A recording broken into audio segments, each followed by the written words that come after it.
মজা না লাগুক।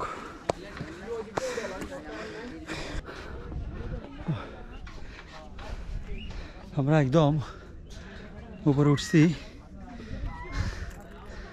কয়টা বাজে? ও একদম ঠিক টাইমে এসে বসছি বিশ্বজিৎ, একদম ঠিক টাইম, 11টা 1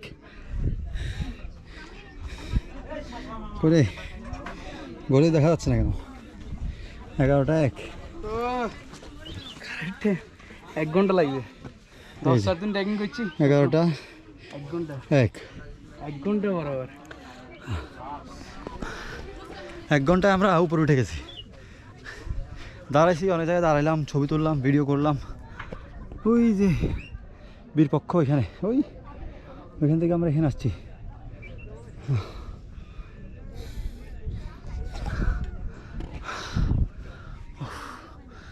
আসার পথে অনেক দোকান পাবেন, যেগুলোতে খাওয়া দাওয়া করতে পারেন, তারপর রেস্ট করার জন্য জায়গা পাবেন।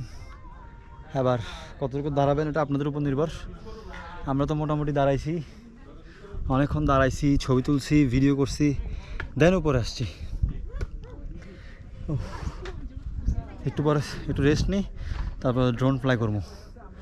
ড্রোনে ভিউগুলো নিব, যদি এগুলো আগে নেওয়া হয় নাই, এবার নিব। এখানে প্রচুর দোকান আছে, যদি এই দোকানগুলোতে অনেক প্রাইস বেশি হয়। লাস্টবার যখন তুষার আসছিলাম প্রচুর দাম এগুলোতে, তো তারপরে এখন খাইতে তো হবে, এত উপরে যেহেতু দাম তো হবেই, কারণ এখানে উঠাইতে তো অনেক কষ্ট হয়, টাকা পয়সা অনেক বেশি লাগে উঠাইতে, কষ্ট হয় এই জন্য। যাই হোক, এরপরে যাবো আমরা হচ্ছে যে মন্দিরের দিকে, বিশ্বজিৎ মন্দিরে যাবে একটু নাকি? মন্দিরে যাবে না? বিশ্বজিৎ মন্দিরে যাবে, দেন আমরা একটু রেস্ট করে ড্রোন ফ্লাই করবো। এখানে কি 2টা শসার একটা বানাইছে, এই কারণে ছোট হয়েছে, বুঝছো না? মানে এই কারণে এখানে খাইতে না করি, এই যে 2টা শসার একটা বানাই, 2টা 20 এটা 20 টাকা বিক্রি করছে। তো এই জন্যই বলে যে এখানে প্রাইস অনেক বেশি, না খাওয়া বেটা। যদি আমরা খাওয়া দাওয়া নিয়ে আসছি, ওদিকে যাওয়ার সময় হ্যামাক টামাক লাগাই আমরা রান্নাবান্না করে খাবো না। তা আপাতত এগুলো খাই, তো মরিচটা তো খাওয়া যাবে না।